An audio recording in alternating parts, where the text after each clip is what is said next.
Hello and welcome back, everyone. Welcome to day 2 and session 3.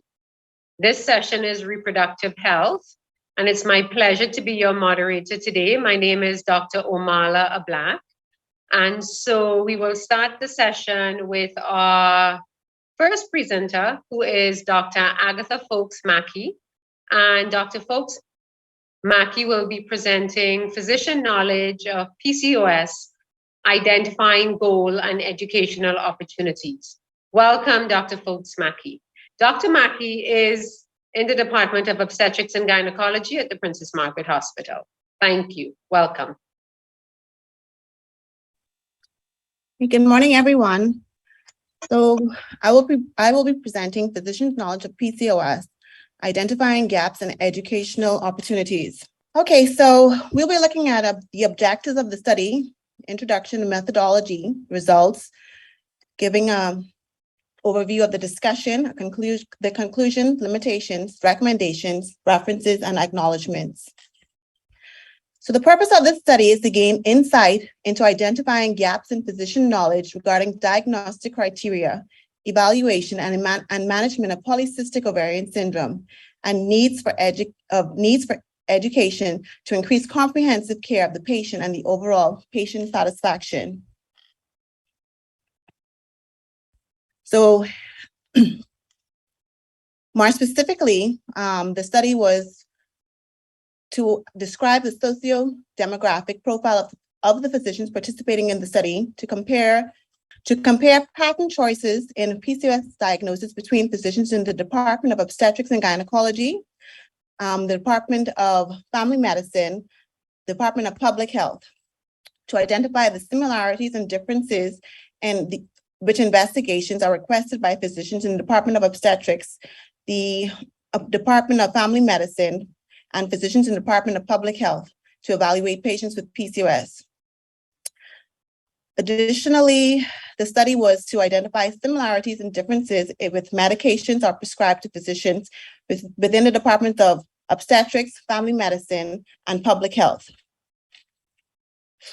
So recently, there are emergent studies that show a significant gap in the knowledge among physicians in the diagnosis and management of polycystic ovarian syndrome. PCOS was historically described by Stein and Leventhal in 1935. They reported an association of PCOS in women with hirsutism and obesity. Recently, there are emergent studies that show a significant gap in the knowledge among physicians in the diagnosis and management of polycystic ovarian syndrome. PCOS was historically, in 1990, the National Institute of Health sponsored conference on PCOS acknowledged that the syndrome encompassed a wider range of signs and symptoms. Subsequently, a newer criterion for diagnosing PCOS was developed. It included both having signs of chronic anovulation and clinical or biochemical evidence of hyperandrogenism, and excluded all other causes of anovulatory infertility. Over the past 25 years, the diagnostic criteria has been changed to characterize the syndrome based on various combinations, otherwise unexplained anovulation, polycystic ovaries, and hyperandrogenism. These components encompass the Rotterdam criteria, which has now become the accepted tool of diagnosing PCOS. In 2003, during the Rotterdam Consensus Workshop, they concluded that PCOS was a syndrome of ovarian dysfunction with key features of hyperandrogenism and polycystic ovaries, with the diagnosis being made with 2 out of 3. The exact pathogenesis of PCOS is unknown. However, it is believed that because of interactions of various genetic and environmental factors, the prevalence of the syndrome varies according to the diagnostic criteria used, which estimates ranging from 9 according to the National Institute of Health and up to 18% using Rotterdam criteria. Patients diagnosed with PCOS are 3 to 7 times at an increased risk of developing diabetes. Literature also suggests that these patients are at increased risk of heart disease, metabolic syndrome, obstructive sleep apnea, depression, non-fatty liver disease. Also, it has been postulated that these patients are at a theoretical and increased risk of endometrial cancer because of unopposed estrogen. However, research in this is limited.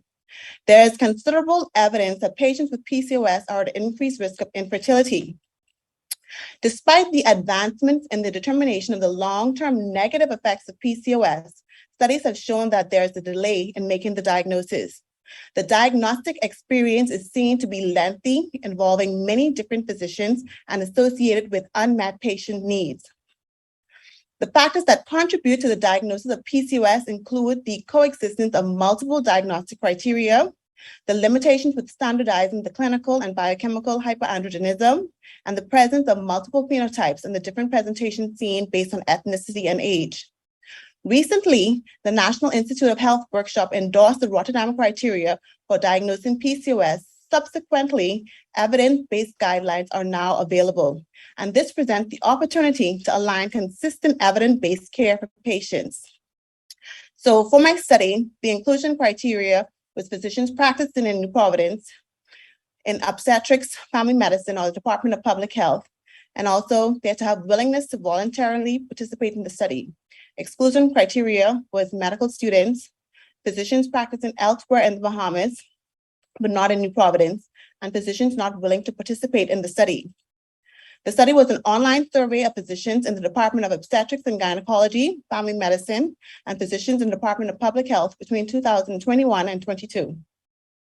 The survey was conducted through SurveyMonkey, a secure online database, and the link was sent electronically. The questionnaire was used from a previous research entitled Knowledge and PCOS in Physicians in Training, Identifying Gaps in Educational Opportunities, and the modifications were done to obtain demographics. The survey included questions about demographics, the number of PCOS patients seen, practice patterns, PCOS diagnostic criteria, clinical features of PCOS, and questions about treatment and management. The participants were asked to complete a survey once and only once, and no question was compulsory. The data collected was analyzed using the current version of IBM statistical package for social sciences, version 26. The data was expressed as mean and standard deviations or as frequencies. Data was analyzed using the student t-test or Mann-Whitney U-test based on parametric and non-parametric distribution. Significant chi-square associations and correlations were further assessed using logistic regression. For all analysis, significance was assumed at a level of p less than 0.05.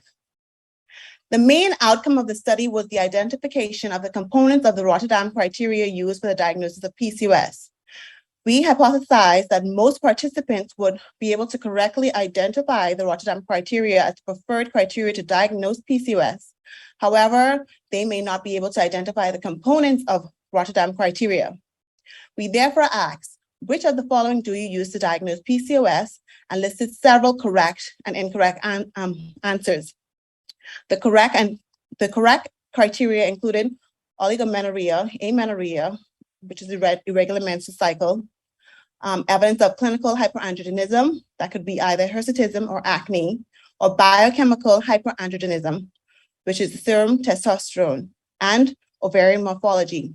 They could have used either the antral follicle count or identify ovarian volume as a diagnostic criteria. The responses were classified as ROT3 when participants were able to correctly identify at least one component of the above listed criteria, and ROT5 when the participants were able to identify all 5 components, which is irregular menstrual cycle, hirsutism or acne, serum testosterone, antral follicle count, and ovarian volume. So in my results, the demographics, there were 112 participants, mostly 75% of them were females. In terms of the department in which they were employed, the majority were employed in the Department of Family Medicine, that's 35%.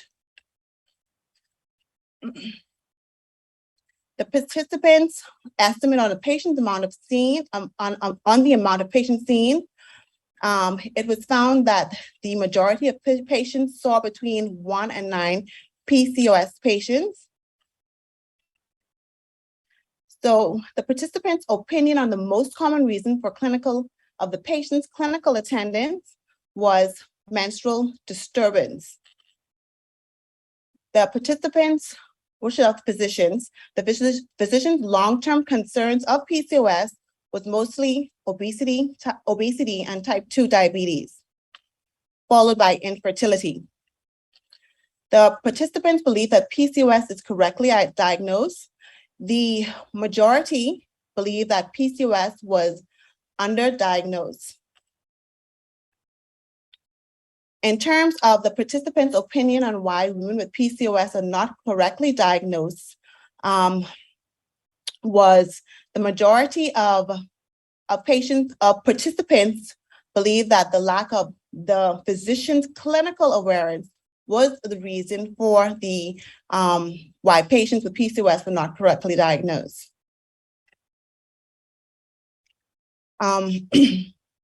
Participants believe, went backwards.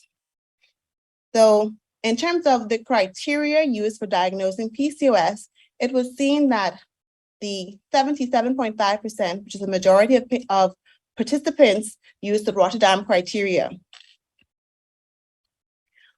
Of these that identified the Rotterdam criteria, only 18.8% of participants were able to correctly identify all 5 components, and 58.9% identify at least one component of the 3 criteria correctly. In terms of comparing the departments, there were no statistically significant relationship observed by participating physicians between their correct identification of at least one of the 3 components of Rotterdam criteria and the department to which they belong. And there was no statistically significant relationship observed between the participating physicians between their correct identification of all 5 components of the Rotterdam criteria. Of significance, though, the LH-FSH ratio, which is not a component of the Rotterdam criteria, there was some statistically significant relationship notice between the patients. Overall, 99 of the participants, which is of the participants in the cross population, 77.8% of them used LH-FSH ratio to diagnose PCOS, and 22.2% of them did not. Okay, so looking at the clinical features, the physicians, clinical associated, their associations of the clinical features with PCOS. In terms of weight, it was seen that about 79.5% of them associated increased tendency for weight gain with PCOS, and this was followed by the difficulty losing weight. 71.4% of them identified difficulty losing weight as association feature, a clinical feature of PCOS.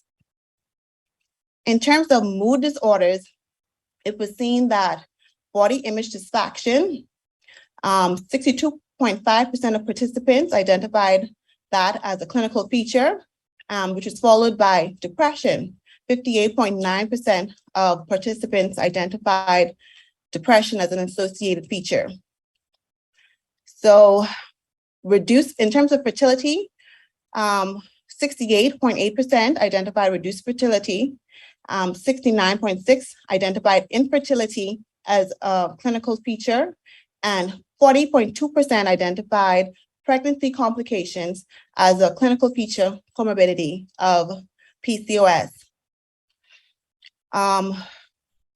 It was seen that 34.8% of participants identify endometrial cancer as a comorbidity.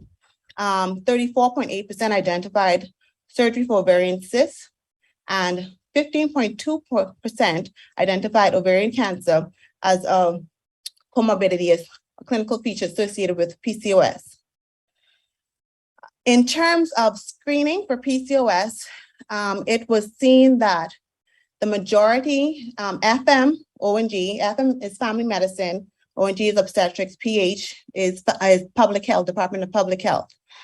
It was seen that the majority of family medicine physicians, this 84.4%, they always screened for, they always do a lipid panel screening for PCOS patients. 52.2% of ONG and 58.8% of public health, 68.8% of others identified indicated that they would do a lipid panel screening for PCOS.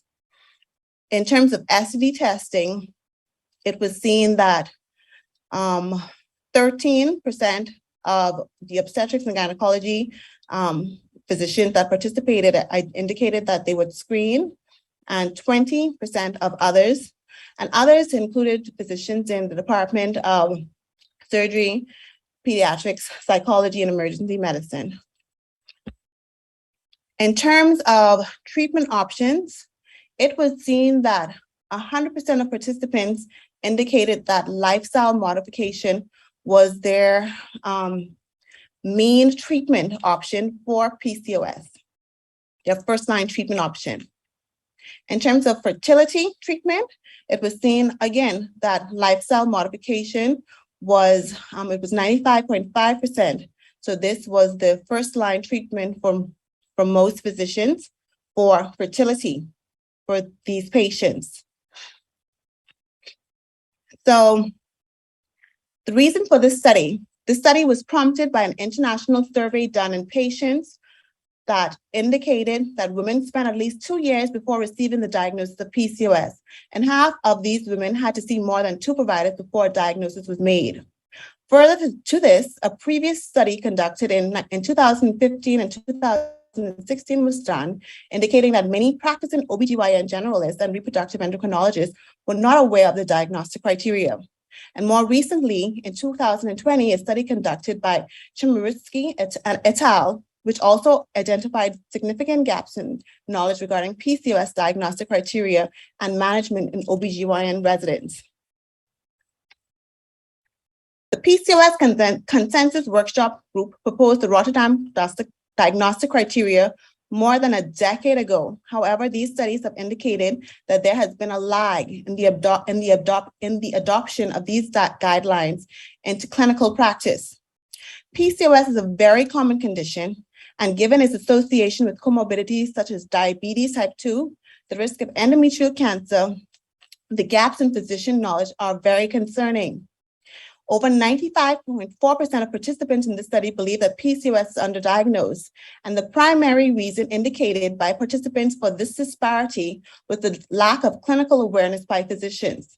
This finding suggests that participating physicians recognize that there are gaps among themselves as it relates to the diagnosis and management of PCOS. This study consisted of 75% females, which was consistent with the 2 previous studies done by Dokers et al. And the study by Chemerinsky et al., which had mostly female participants.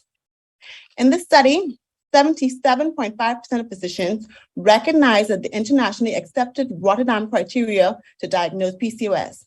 However, only 58% could only correctly identify 1 component of the 3 diagnostic criteria, and only 18.8% could correctly identify all 5 components of the diagnostic criteria. It was observed that seeing more PCOS patients increased the likelihood of identifying all 5 components of the diagnostic criteria. In a study conducted among OBGYN residents in the United States, 85.4% used Rotterdam criteria to diagnose PCOS, and 55% of their participants could correctly identify 1 component of the 3 criteria, and only 10% could correctly identify all components of the diagnostic criteria. There was no difference observed between the various departments in the correct identification of the Rotterdam criteria. Of significance, OBGYN physicians were more likely to identify ovarian volume as the component of Rotterdam criteria when compared to physicians in the other departments. And this could be because OBGYN physicians are more likely to be current on the knowledge of PCOS, and hence would correctly acknowledge ovarian volume as a component of Rotterdam criteria. In the study, it was observed that there's still some reliance on an elevated LH-FSH ratio as an essential criterion, as 77.8% of participants indicated that they use it as a part of the diagnostic criteria. However, this should be abandoned because the results are variable and has limited diagnostic use. Poussin et al. Found similar findings regarding reliance on LH-FSH ratios. In terms of the comorbidities, in this survey, obesity and type 2 diabetes was the most important long-term concern, which is consistent with findings reported in a survey of endocrinologists practicing in Europe. It was also consistent with the studies done by Dokras et al. In physicians practicing in North America and studies done by Chemerinsky et al. In OBGYN physicians in the United States. These findings also match the key concern expressed in patient surveys. Interestingly, obesity was one of the least common reasons for PCOS patients attending clinic, and these results were consistent with findings in a previous study conducted by Dokras et al.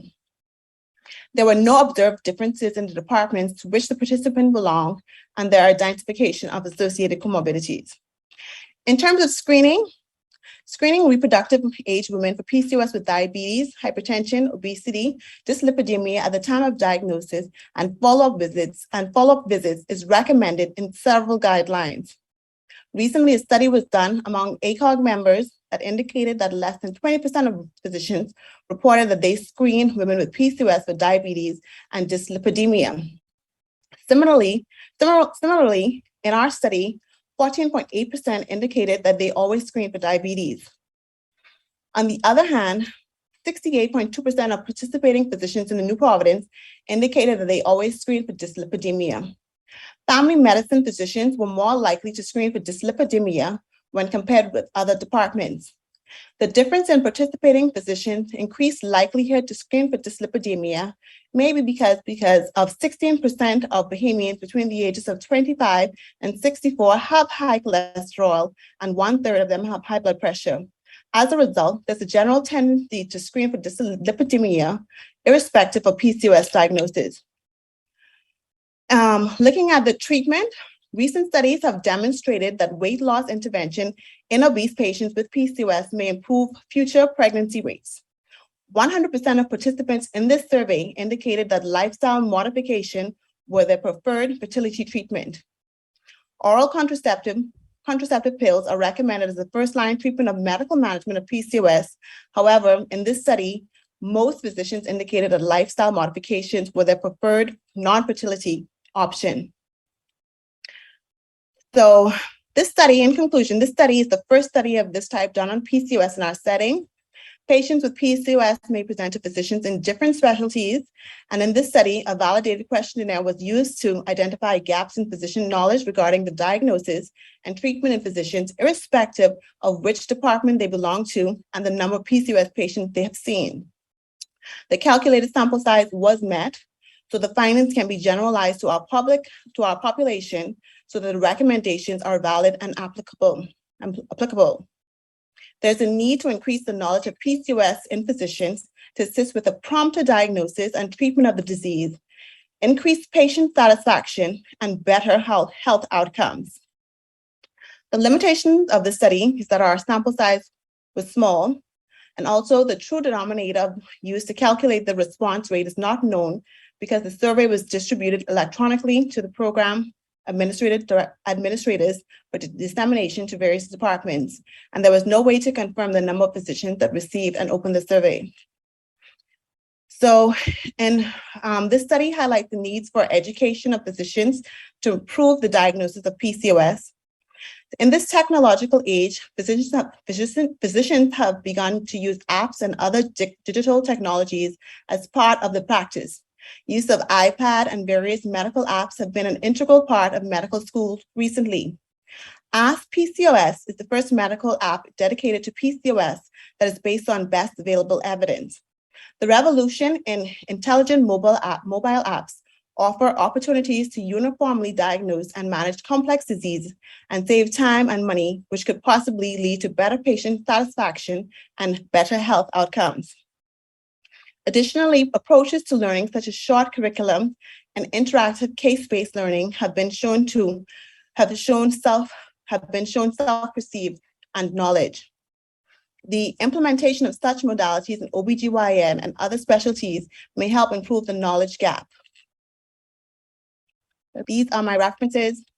And special thanks to Dr. Verona Frankston, Dr. Butler Halliday, Dr. Braham, the Department of ONG, the Department of all the other departments, Department of Public Health, and all the participating physicians. Thank you. Any questions?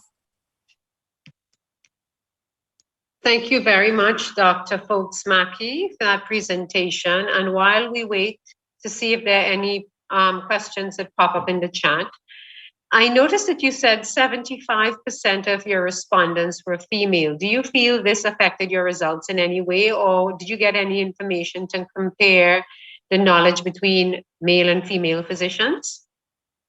No, I didn't have any other further data analysis to compare the differences between males and females. But other previous studies, the sample size mostly included the majority of participants were females. Okay, well, thank you very much for your presentation. I do not see any questions in the chat.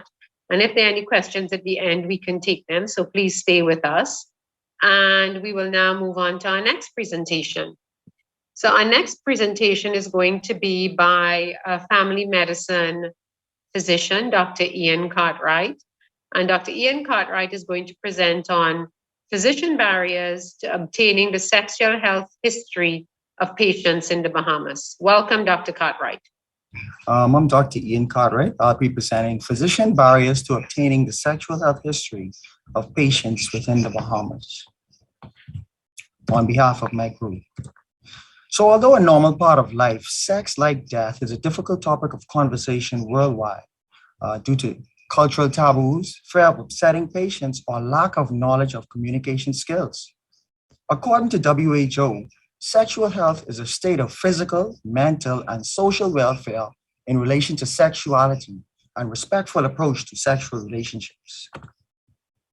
Obtaining this history is an important aspect of the routine patient visit. However, research shows that within the 21st century, talking about sex with patients is uncomfortable. A recent UK study found that while 60% of healthcare providers agreed that sexual issues ought to be addressed, only 6 initiated the conversation with their patient, as barriers are multifactorial and impede on a physician's frequency and depth of obtaining the sexual health history. The Bahamas, comparable to other Caribbean countries, has a significant prevalence of HIV and other STIs. Thus, it is important for physicians to be comfortable and thorough when taking this history. An electronic search was conducted using these search engines, and key phrases and words we use. 19 relevant articles were found for this study. The Center for Disease Control and Prevention produced a guide for physicians and other healthcare providers. The sexual health history has 5 areas known as the 5 Ps that should be discussed openly with patients. The National LGBT Health Education Center designed a toolkit to help and implement systems for collecting routine sexual health histories. Some general barriers discovered that GPs were of the belief that patients prefer to have discussions with doctors of the same gender and feeling inadequate of their skills when managing sexual issues of patients of the opposite sex. Regionally, discussing sex in the medical setting was seen as taboo. Although sexual function in later life is important, 1/3 stated this isn't a priority, and 2/3 stated they had little available time. Adolescents preferred that physicians initiate the conversation, but physicians were often uncomfortable. In regards to non-heterosexual patients, physicians did not know the correct terminology for their lifestyle, and some were afraid of their sexual practices. Some physicians thought that lesbians and gay patients may think confidentiality may not be upheld. There are presently no documented studies in the Bahamas evaluating barriers of sexual health history, and this study can provide awareness and act as a reminder of the importance of this history. The aim was to determine the barriers associated with sexual health history taking amongst physicians practicing in the Bahamas. Our main objectives out of the 5 were to determine existing barriers to obtaining a sexual health history, as well as physician comfort level. A cross-sectional quantitative study was done with the population of interest within the public and private sectors being licensed general practitioners, family medicine, internal medicine, obstetrics and gynecology, and pediatric physicians. Quota sampling was used, which included licensed and registered physicians within the Bahamas Medical Council in 2020, and within the specified areas, including general practitioners. Those who did not fit the inclusion criteria were excluded. Using Cochrane's formula, a sample size of 369 was obtained. Further, adjusting for a finite population, 213 physicians were needed for our study. Upon obtaining consent, a 13-item self-administered questionnaire was utilized using the categories displayed, and they were kept secure until data collection was completed. Data was then double entered into Microsoft Excel on a password-protected computer, then exported into IBM SPSS program. Descriptive and inferential statistics were used. Ethical consideration was granted, and the study was considered to be of minimal risk, with strict confidentiality upheld throughout. So here are our results. Of 181 physicians, the median age was 35 to 44 years of age at 38.1%. Almost 3/4 of the participants were female at 72.4%, Black Afro-Caribbean at 88.4%, with Christian beliefs at 95.6%. The Department of Family Medicine was the predominant area of specialty at 31.1% that participated. Employed at PMH being 62.2%. Response was highest among senior house officers at 53.5%. And most common years of practice was between 10 to 13 years and greater than 20 years, representing 25.4% and 25.5% respectively.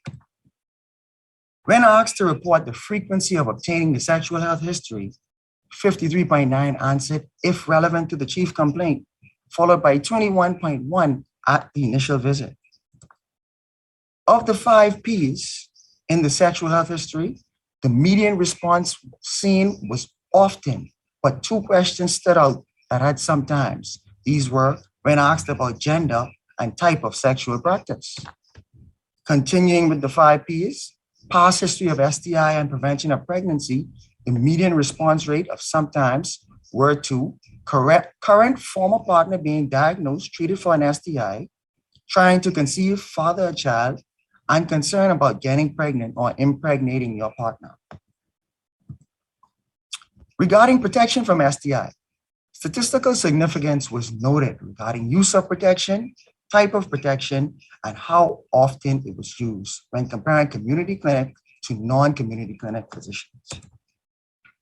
Also, we see past history of being diagnosed or partner being diagnosed with an STI and prevention of pregnancy again shared similar statistical significance with these physicians.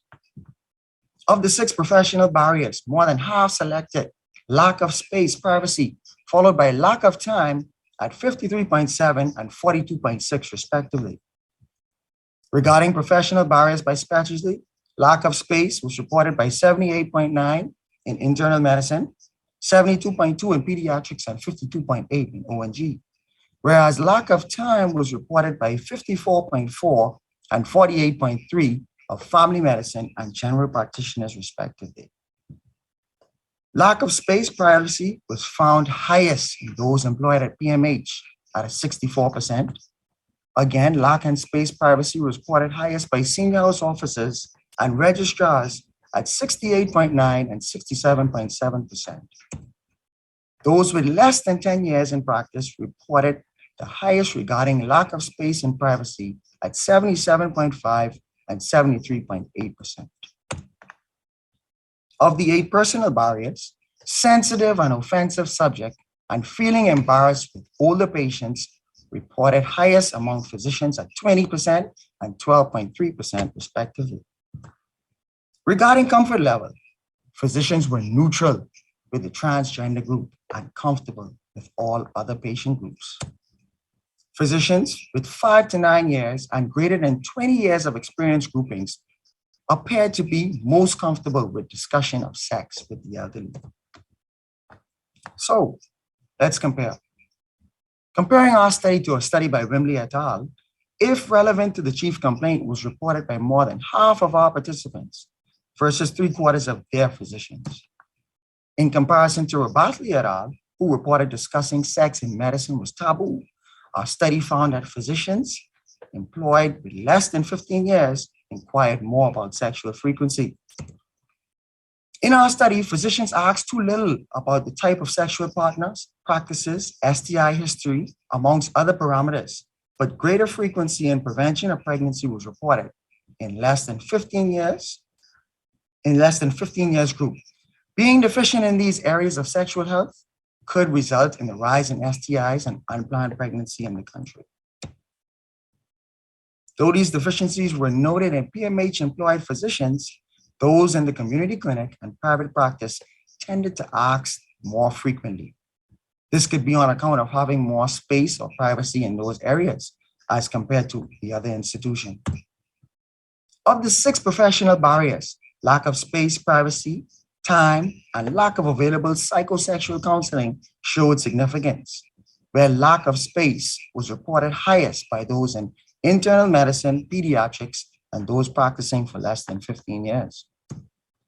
Lack of time was mostly reported by female physicians in family medicine, general practice, and internal medicine.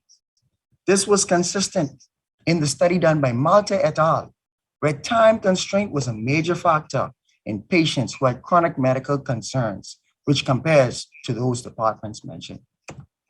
Lack of available psychosexual counseling was reported by 1/3 of physicians, with the majority of those being in pediatrics, family medicine, and internal medicine, as compared to less than 1/4 in Humphrey et al., owing to possible resource limitations locally.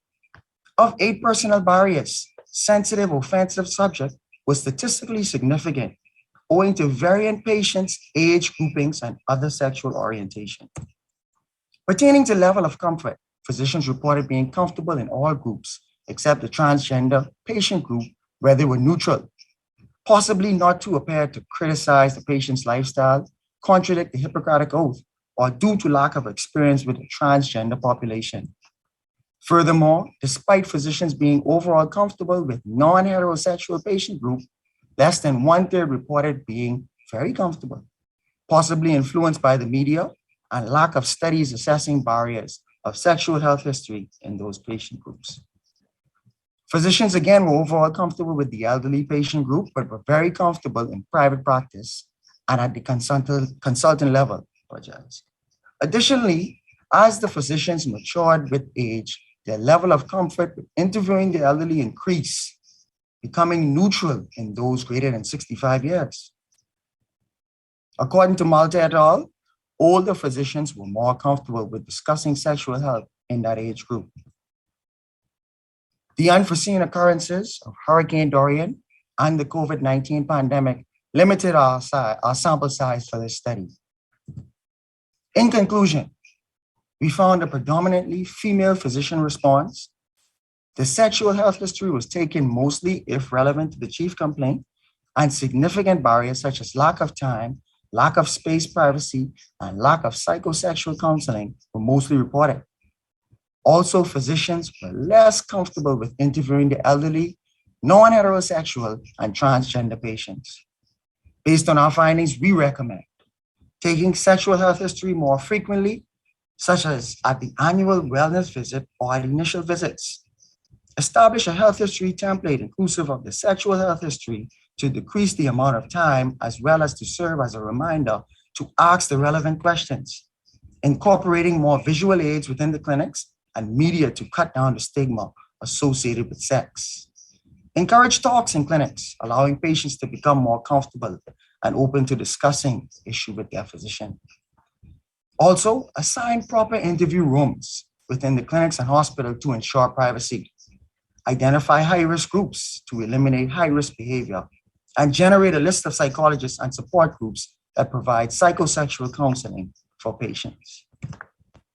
We would like to thank Dr. Conliffe, Pinder Butler, and Dr. Frankson for their guidance, which greatly contributed to the completion of this research venture. These are our references. Thank you. Thank you very much. And while we wait to see if there are any questions that pop up in the chat, I noticed you highlighted that younger physicians seem to be less comfortable in taking this sexual history. Are there any recommendations that you could make that we can use in our present environment that may enhance their comfort? Well, from what we found in the study, I don't know if they were really less comfortable. But we would recommend that, there be a lot more training for physicians. When it comes to talking about sex, we talked about our recommendations being media should be more involved, bringing more attention and desensitization to the topic. And a stigma in the environment that we live in now, transgenders, non-heterosexuals, that would help if we desensitize physicians to it. That would help them to be more open to taking sexual health history, mostly with those patients. Okay, any recommendations on how we might achieve some of this desensitization? Good question. Well, in our literature review, in reading that, they talked about, implementing a sexual health history template that could be placed, like how we have continuation sheets, how we have blood work sheets around. We could actually put a sexual history template in A&E on different wards. That may help and remind physicians that, this is an important question to ask these patients. And so that may help as a recommendation. Okay, and we have a question from Dr. Shrikant. Is there a hesitation from a physician asking from the opposite sex? So for example, a male physician to a female patient and vice versa? That was found in the literature review, but not in our study. So I would say, there could be further studies done along these lines. This was the first one done in the moms, but we didn't get that in our study to be statistically significant. Okay, well, thank you very much for that very interesting and useful presentation. Thank you. Thank you. And so we move on to our next presenter. Our next presenter is going to be Dr. Chana Isaacs. And she is a physician in the Department of Obstetrics and Gynecology at the Rand Memorial Hospital. Dr. Chana Isaacs actually has two presentations, and she's not with us here to present live. They have been pre-recorded. The first presentation is two rare obstetric entities, ectopic pregnancy in a patient with bicornuate uterus. And the second presentation is hidradenitis suppurativa, an indication for sterilization. So let us welcome Dr. Chana Isaacs via her pre-recorded presentation. Thank you. Good afternoon, everyone. Chana Isaacs, Senior House Officer in Obstetrics and Gynecology at the Rand Memorial Hospital. I will be presenting a case entitled Two Rare Obstetric Entities, Ectopic Pregnancy in a Patient with a Bicornuate Uterus. I would first like to acknowledge Dr. Shamini Bodhi Williams, who is the consultant supervisor for this case, as well as Dr. Andrew Taylor, who is my co-author and co-surgeon. An outline of my presentation, I would first talk about the case report and then have a discussion to follow. Case report. So this is the case of a 35-year-old female, gravida 4, para 0+3, with 7 weeks and 6 days amenorrhea. She came in with complaints of having a sudden onset of left lower quadrant pain as well as PV bleeding for 1 day. She described the pain as sharp, 10 out of 10 in severity, non-radiating with no aggravating or alleviating factors. And she described the bleeding as being mild, only having to change 2 pads for the day. She had no signs or symptoms of anemia, and she had no other complaints at this time. Her obstetric history was significant for having a termination of pregnancy on 2 occasions in 2004 and 2011, which required medical management. She also had 1 miscarriage at 20 weeks in 2018, which required evacuation of retained products of conception. It was at this time she was diagnosed as having a bicornuate uterus as well as a solitary kidney. Her gynecological history was significant for having irregular cycles lasting 7 days, with heavy flow and changing 5 to 6 pads a day. She also complained of having dysmenorrhea, which was often not treated with analgesia.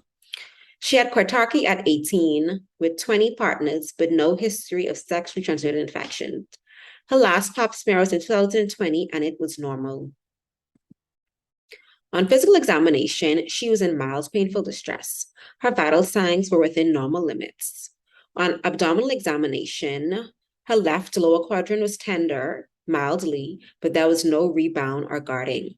On speculum examination, there was minimal bleeding noted in the vaults, and there was no active bleeding coming from the cervix, and the cervix appeared normal. On vaginal examination, she had cervical motion tenderness, but no adnexal masses or tenderness, and the uterus was normal size. Pertinent investigations included a positive urine beta HCG test, normal complete blood count with a hemoglobin of 11.1, and she had rhesus positive blood type. An ultrasound scan was done transvaginally, which showed no intrauterine pregnancy in a bicornuate uterus, as well as an oval-shaped heterogeneous mass in the left adnexa, measuring 2.4 by 3.7 centimeters. There was no free fluid seen. At this time, she was assessed as having a left ectopic pregnancy as well as a bicornuate uterus. She was admitted, group and cross-matched for 2 units of packed red blood cells, and consented for exploratory laparotomy, plus or minus salpingectomy or salpingostomy, plus or minus blood transfusion. Surgical findings included a small hemoperitoneum, a bicornuate uterus, a ruptured left ectopic pregnancy in the ampulla region, as well as a pedunculated fibroid. She subsequently underwent left salpingectomy as well as myomectomy of the pedunculated fibroid. These are pictures showing you what was found at surgery. So figure 1 shows the bicornuate uterus exposed at laparotomy, and figure 2 shows the left ampullary ruptured ectopic pregnancy. Patient tolerated procedure well, had routine postoperative care, and was discharged on post-op day 2. Pathology report confirmed that it was indeed a pedunculated fibroid, as well as the intratubal gestation that was ruptured. Discussion. So what is an ectopic pregnancy? An ectopic pregnancy is any pregnancy that is implanted outside the endometrial cavity. The most common site is in the ampulla region of the fallopian tube. It has the incidence of 2 to 3%, and locally it has the incidence of 3.3%, which was described in a study done by Dr. Bodie and Dr. Merritt. Ectopic pregnancy is a gynecological emergency, and early diagnosis and treatment improves morbidity and mortality. A bicornuate uterus is a congenital abnormality, and it is caused by improper fusion of the Mullerian ducts during embryogenesis. It results in a heart rather than a pear-shaped uterus, and it can be unicolous or bicolous, meaning it can have 1 cervix or 2 cervices. And it occurs in 0.4% of females, being one of the more common uterine anomalies. There is no data that suggests having a bicornuate uterus increases your risk of an ectopic pregnancy. So why is this a problem? Patients with a bicornuate uterus usually don't have any infertility problems because implantation of the embryo is not impaired. However, it is associated with significant obstetric complications and poor reproductive outcomes. These patients are at increased risk of having first and second trimester losses, preterm delivery less than 28 weeks, low birth weight babies, malpresentation at delivery, postpartum hemorrhage, C-section, and also uterine rupture. How are these diagnosed? With an ectopic pregnancy, patient usually presents with history of having amenorrhea, abdominal pain, or PV bleeding. And the diagnosis is confirmed with a transvaginal pelvic ultrasound scan showing no intrauterine pregnancy, plus or minus an adnexal mass. With a bicornuate uterus, patients are normally asymptomatic. It is usually an incidental finding which occurs whenever the pelvis is imaged, and this usually occurs when patients present in their first pregnancy. The patients may also have a history of menorrhagia or dysmenorrhea, and the imaging modality of choice to diagnose uterine anomalies are ultrasound scans, hysterosalpingography, or MRI. So how is an ectopic pregnancy managed? Management of an ectopic pregnancy depends on the clinical stability of the patient. If the patient is hemodynamically stable and meet the other criteria, then expectant or medical management can be offered. However, the vast majority of patients usually receive surgical management. And if the patient is clinically unstable or hemodynamically unstable, then surgical management is definitely the management of choice. How is a bicoronary uterus managed? This also depends on how or when the patient presents. If the patient presents before pregnancy, then they will have preconception counseling, teaching them about the complications that can occur because of their bicoronary uterus, as well as teaching them about the different contraception methods that can be offered to them. If the patient presents during pregnancy, this would be considered a high-risk pregnancy, and this would require increased surveillance and aggressive prenatal monitoring to prevent the obstetric complications that I mentioned before. These patients would need to be monitored for preterm labor as well as malpresentation. They would also need close monitoring during labor, as they are at increased risk of C-section as well as increased risk of uterine rupture. So there's also surgical management for a bicoronary uterus. And the surgical management is called a Strassman metroplasty, which was first described by Strassman in 1907. This is surgical unification of the uterus, and it is indicated for patients with bicoronary uterus and infertility issues. So patients who have had recurrent miscarriages or recurrent preterm labor, they should be offered surgical management. The fertility and live birth rates associated with metroplasty is about 70 to 80%. And this is a diagram showing you how the metroplasty works. The uterus is open to expose the septum, and the septum is then removed, turning the two cavities into one. And then the uterus is closed with vertical sutures to prevent endometrial adhesions. So what are the pertinent points from this case? This patient had a history of menorrhagia and dysmenorrhea, which means that if she had sought medical attention earlier, she might have been diagnosed earlier and it could have improved her reproductive outcomes. This patient also seemed to have a lack of knowledge of the risks associated with her condition, as she's never had any preconceptual counseling, and now would be a good time for her to have that. This patient is also a candidate or may be a candidate for surgical management, as she has already had one second trimester loss. Why is this case important? Well, this case is important because it captures two rare conditions. It shows that patients with menstrual irregularities should be further evaluated. It emphasizes the importance of preconception counseling. It highlights the importance of patient education in regard to their condition. And it also shows that prompt diagnosis and management for ectopic pregnancy decreases morbidity and mortality. So in conclusion, a bicoronary uterus is very rare. A high index of suspicion for uterine anomalies should be present for patients with menstrual irregularities, as this could aid in early diagnosis and better reproductive outcomes. Patients with a bicoronary uterus would be considered high-risk pregnancy, and they would require close antenatal monitoring. Surgical management should be offered to patients who've had recurrent miscarriages, and an ectopic pregnancy is a gynecological emergency. These are my references. Thank you. So please post your questions in the chat. Thank you for joining us, Dr. Albury. While we wait to see if any questions pop up in the chat, is there any reason why this patient did not want to have surgical correction? I think this was a situation. Morning, everyone. Thank you for letting me join in.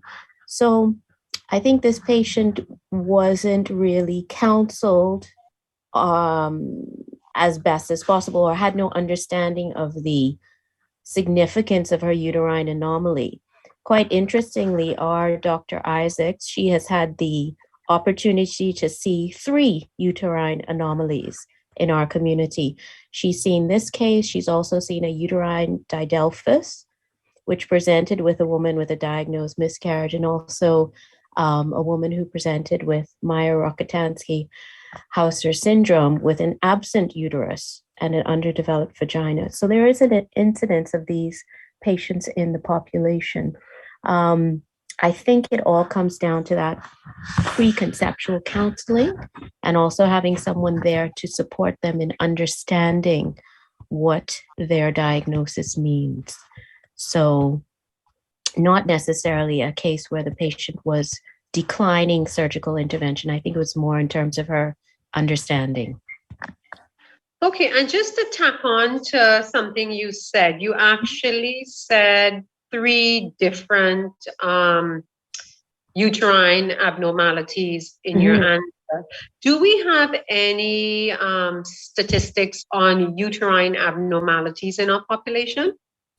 I'm not aware that we've had any published work on those. I think certainly there are a couple of case presentations such as this one, and Dr. Isaacs will be writing up those other 2 as well. But with an incidence of 1 in 4,000 to 500, we probably are not actually appreciating the incidence in our population, and that would be a good piece of work. Certainly the data collection would need to be centrally organized, which would allow for that comprehensive analysis of our population. So electronic records would assist with that, and databases as such. Well, thank you. Thank you very much for joining us. Mhm. I do not see any questions in the chat, so we will move on to the next pre-recorded presentation, which is on hidradenitis suppurativa, an indication for sterilization. Good afternoon, everyone.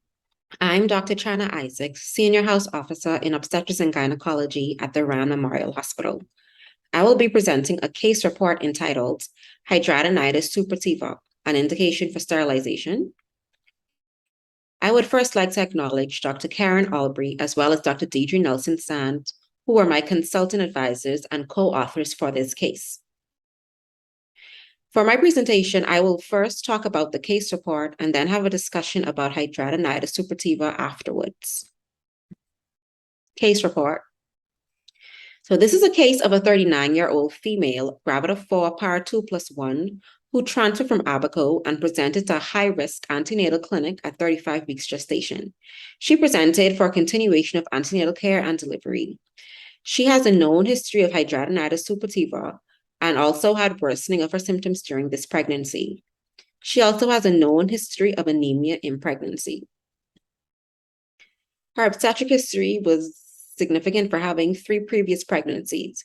She had 2 live male infants delivered by lower segment cesarean section in 2006 and 2016, secondary to failure to progress. And she also had a left ectopic pregnancy in 2015, which required left salpingectomy. She has had HS flare-ups in all of her pregnancies. However, the present pregnancy has been the worst thus far. It has been intractable to treat, and it also negatively impacted her quality of life. On physical examination, there was extensive lesions noted in the inframammary region, the upper chest, the axilla, the inguinal region, as well as the back. These lesions included exophytic lesions with scarring and sinus tract discharge, and they corresponded to a Hurley stage 3. So these are pictures of the lesions that the patient had. Figure 1 shows the lesions in the inframammary region. Figure 2 shows a lesion on the back, and figure 3 showed lesions at the buttocks. Figure 4 shows lesions in her left axilla, and figure 5 shows lesions in the right axilla. Investigation. So the patient had a hemoglobin of 10.9, rhesus positive blood type, negative sickle cell preparation, negative serologies, and negative chlamydia. Of note, she did not have an anomaly ultrasound scan documented for this pregnancy. She was managed with topical antibiotics, clindamycin, as well as oral antibiotics Augmentin, which showed no or little improvement. She also had iron supplementation for her anemia, as well as prenatal vitamins. She was also counseled about sterilization due to the fact that she's been severely distressed during this pregnancy, and she also felt that she couldn't have another pregnancy and bear to have another flare-up like this. She was admitted for elective repeat cesarean section as well as bilateral tube ligation at 38 weeks and 2 days. She subsequently delivered a live male infant, Apgar scores 4 at 1 minute, 6 at 5 minutes, and 8 at 10 minutes. The infant showed multiple congenital anomalies such as cystic hygroma, bilateral hydrocele, and umbilical hernia. She had an uneventful post-op/postnatal course. She had routine care, was discharged on day 3 post-op/post-delivery. She was seen 1 week later at the postnatal clinic for wound check, which was unremarkable, and she was subsequently discharged back to her home island. So the discussion. What is hidradenitis suppurativa? Hidradenitis suppurativa, also known as acne inversa, is a chronic, recurrent, and debilitating inflammatory skin condition. It is characterized by painful nodules, abscesses, sinus tracts, and scars. It usually occurs in the intertriginous regions, such as the axilla, the inframammary folds, and the groin. Epidemiology. It occurs in about 1 to 4% of the population in Europe. However, the prevalence is lower in North America. It occurs more often in females with a female to male ratio of 4 to 1. The age of onset is usually after puberty, but before age 40, and it peaks in second and third decades of life. It is more prevalent in patients with African American descent, patients who are obese, and patients who are smokers. The exact cause is unknown, however, it is likely multifactorial. Genetics is thought to play a role, as up to 40% of patients with hidradenitis suppurativa have positive family history. However, there has been no monozygotic concordant studies done for hidradenitis suppurativa. So these patients present with lesions in the intertriginous regions, and these lesions would include inflammatory nodules, abscesses, comedones, sinus tracts, as well as scarring. They would also complain of having mild to severe pain depending on the severity of their lesions. And the pain usually starts off as mild and progresses to severe pain. So the diagnosis is made clinically based on the typical lesion, location of the lesions, as well as the relapsing and remitting nature of the disease. Physical examination should be done to assess the extent and severity of the lesions, as well as characterize the lesions. And this is done by the Hurley staging system, and this also guides treatment. So this is a table showing the Hurley staging system, stage 1 through 3, and the characteristics of the lesions, as well as suggested treatment for each stage. So stage 1 would be a solitary and multiple isolated abscess formation without scarring or sinus tracts, and suggested treatment usually starts with lifestyle modification. Stage 2 would be characterized as recurrent abscesses, single or multiple widely separated lesions with sinus tract formation. And you now have a step up to oral antibiotics. And in stage 3, it is characterized by diffuse or broad involvement across a regional area with multiple interconnected sinus tracts and abscesses. So there's no cure for hidradenitis suppurativa. The goals of treatment include preventing new lesions, treating newly formed lesions early and effectively, as well as removing existing nodules and sinus tracts. It should include a multidisciplinary team, including the primary care physician, dermatologist, surgeon, and psychiatry where necessary if the patient is having severe distress or anxiety because of the condition. So non-medical therapy includes patient education, counseling and support, as well as lifestyle modifications such as weight loss or smoking cessation. Medical therapy includes topical antibiotics, systemic antibiotics, hormone therapy, oral retinoids, immunosuppressive agents, as well as biologics. Surgical therapy includes incision and drainage, and excision of infected skin and reconstruction. So how does it affect pregnancy? A meta-analysis of hidradenitis suppurativa studies showed that 25% of patients experience improvements in their symptoms, 20% of patients experience worsening of disease, and the remainder of the patients stay the same.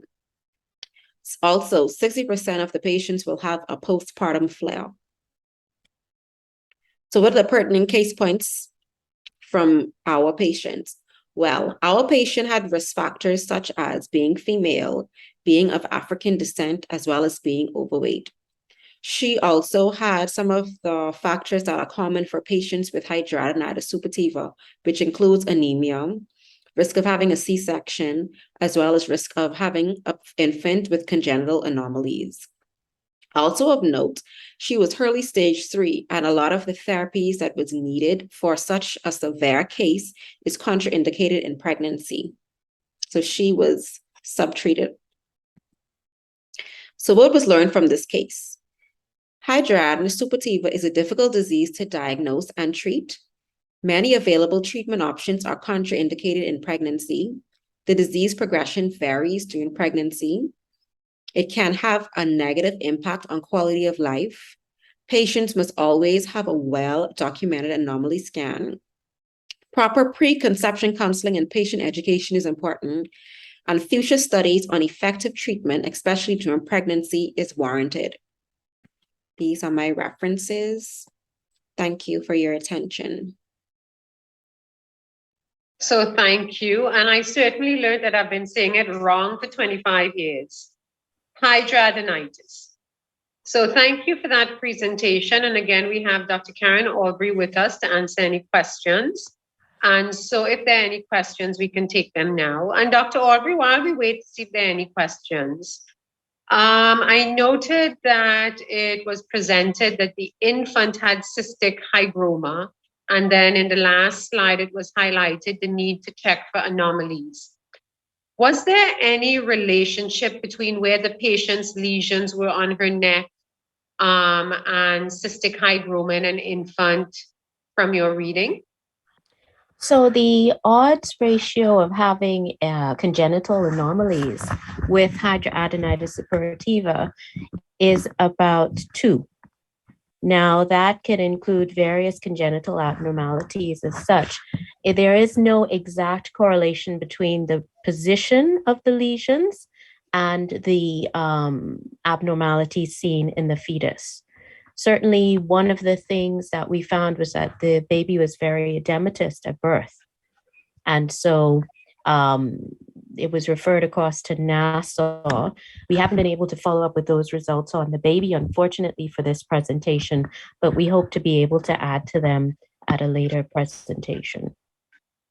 Well, thank you very much. I have a couple questions, but I'm going to read 2 of them to you because they're kind of asking similar things. Mm-hmm. Very provocative title.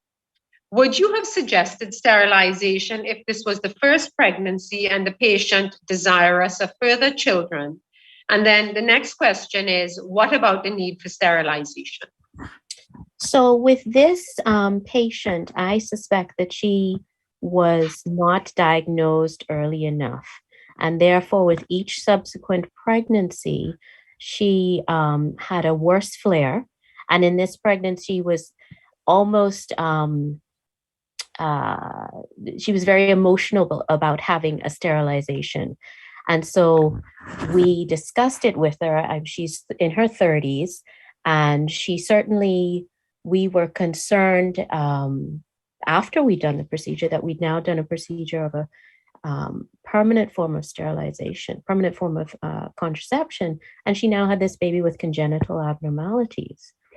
And what her opinions have changed. But certainly with the amount of distress she had, I don't think that would have changed for her. Whether we would have done a sterilization in her first pregnancy, after that first pregnancy, I think it would depend on the severity of her symptoms. In the first pregnancy, you usually find that the condition will worsen with each subsequent pregnancy. So likely she would have had milder symptoms and not be desirous of that sterilization. But again, this is where the multidisciplinary team comes into effect to make sure that the patient is not making a decision she would regret. So that counseling is really important. Yes, absolutely. And our final question on this presentation, does hormonal birth control improve the condition? In terms of hormonal birth control, I don't have any figures on that actually, Dr. LaVille, but it seems that the high estrogen levels of pregnancy seem to exacerbate the condition. My experience of it, I find that now it's a bit like saying, don't look for a red car, and you see a red car everywhere. I feel that I'm seeing a lot more HS in the gynecology population, particularly with young women who are using depilatory methods, etc., unnecessarily so at a very young age. And I wonder whether this is a stimulant for then developing these sinus tracts and going down that pathway.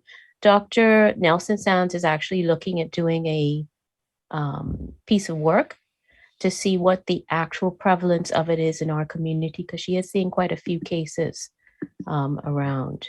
So we would be able to comment on that in terms of the oral contraceptive as well.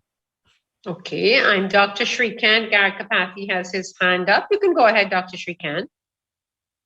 Thank you, Dr. Black. I just wanted to make a comment that definitely there is a strong correlation between hormonal use, especially estrogen, and the increasing prevalence and incidence or exacerbation of HS disease. And that's been my experience for the last 25 years. And that's one of the things that I always advise my patients to be off and see if that would affect. And also diet, a lot of dietary components individual patients will identify that will exacerbate their HS, like, for example, cheese and stuff like that. So these are some of the very important lifestyle modifications. And just as a comment, I just put a nice review article recently for HS for everybody else to read. And also that a significant surgical treatment, even for stage 2 and stage 3 diseases, is de-roofing of these lesions rather than coming to expensive or extensive reconstructive or wide excisions, because this one thing that everybody needs to know is this is a lifelong condition. There is no cure for it. Thank you. Thank you. And Dr. Aubrey, we have a question from Dr. Farquharson. Are you suggesting that the condition is responsible or contributes to the congenital anomalies? I think it's observational. I think it is, if we were to look at the data across the population, we actually have had quite a few congenital anomalies in our population recently, whereby the issue was actually being able to visualize the growing fetus because the moms were morbidly obese. There's also an issue sometimes with training in terms of scanning. So that is what's been observed in the worldwide population of the increase of the odds ratio. What we know with HS is that it's more common in obese women, women who smoke, and likely those women have other underlying or associated pathologies that might increase that risk of congenital anomalies. So you might have some confounding factors in terms of what we're seeing here. And interestingly, adding to Dr. Shrikant's point, I wonder, our national bird is chicken. It seems every patient seems to love their chicken. And whether the strong influence of estrogens in chicken meat is having any correlation with our incidence of HS and things that we're seeing in fibroid development in our population. Lots of things that would add in there. But yes. So again, something that's worthwhile doing some studies on. So thank you again, Dr. Aubrey. And Dr. Aubrey is going to stay with us for the next presentation, which is also pre-recorded. And this is our last presentation before our keynote speaker. And this presentation is by Dr. Andrew Taylor, who's also an obstetrician gynecologist in the Department of ONG at Rand Memorial. This topic is torsion in adolescents of large, mature, cystic teratoma in a low resource setting. Thank you. Good morning, everyone. My name is Dr. Andrew Taylor, and I'm an SHO at the Rand Memorial Hospital in the Department of Obstetrics and Gynecology. And today I'll be presenting a case, torsion in adolescents of a large, mature cystic teratoma in a low resource setting. My co-authors are Dr. Cooper and Dr. Bodie Williams. So, just a brief introduction. Ovarian tumors, whether benign or malignant, occur in only about 1 to 2% of the pediatric and adolescent population. Of the benign ovarian tumors, mature cystic teratomas are the most common. On average, these tumors are less than 10 centimeters, but occasionally they can grow larger. And these larger tumors put patients at increased risk for complications such as ovarian torsion and ultimately decreased fertility. Histologically, mature cystic teratomas are characterized by having an external lining composed of squamous epithelial cells, followed by underlying fibroconnective tissue in various layers and amounts, with a wide variety of other tissue types, such as hair follicles, sebaceous glands, eccrine glands, and apocrine glands. Depicted on these two slides are two different mature cystic teratomas, each with varying different tissue types. On the left, we can see skin cells, sebaceous glands, and sweat glands. And on the right-hand picture, we even see that there's some fat cells, skin cells, as well as even blood vessels. All of those can be a part of the admixture that make up mature cystic teratomas. So, mature cystic teratoma essentially is a pelvic mass. So how do these typically present in our patients? And what else do we have to look out for when we're suspecting a mature cystic teratoma? So mature cystic teratomas most commonly are asymptomatic, and they are often found when patients present for other complaints such as nausea or vomiting, and then they come up as an incidental finding. But when they do present symptomatically, abdominal pain is the most common presenting symptom, followed by a palpable abdominal or pelvic mass. Other symptoms include patient may complain of increased abdominal girth, urinary frequency or incontinence, and like I mentioned already, nausea or vomiting. So what else do we have to look out for when considering pelvic masses? So pelvic masses can either be benign or malignant, and they could be gynecologic or non-gynecologic. And the lists there go through the wide range of differentials that can occur with pelvic masses. So in terms of our workup of these patients, as always, a thorough history and examination are essential in working up patients with mature cystic teratomas. So you want to investigate the patient's menstrual history, sexual history. You also would want to know whether or not the patient has had any recent infections, whether the patient was on any birth control, any family history of malignancy or cancers also should be elicited. On examination, our mainstay of examination would be the abdominal and pelvic examination. So on the abdominal exam, you would look to see if there are any actual palpable masses noted. If the patient is sexually active and you do a pelvic examination, you would want to see if there's any cervical motion tenderness or palpable adnexal masses as well. In addition, you want to make sure that the patient doesn't have any or look out or elicit any signs of an acute abdomen, which would then be a surgical emergency. So all of those things must be elicited in the physical examination. Then our laboratory investigations, such as our CBC and chemistry, you want to rule out any signs of infection, and also our tumor markers. This is important, especially when we have pelvic masses, just to determine whether or not we may be dealing with a benign or a malignant condition. And then our mainstays of imaging would be our ultrasound and our CT.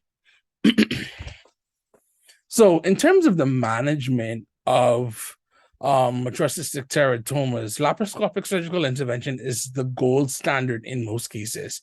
80% of ovarian dermoid cysts or mature cystic teratomas can be successfully treated surgically using laparoscopic techniques.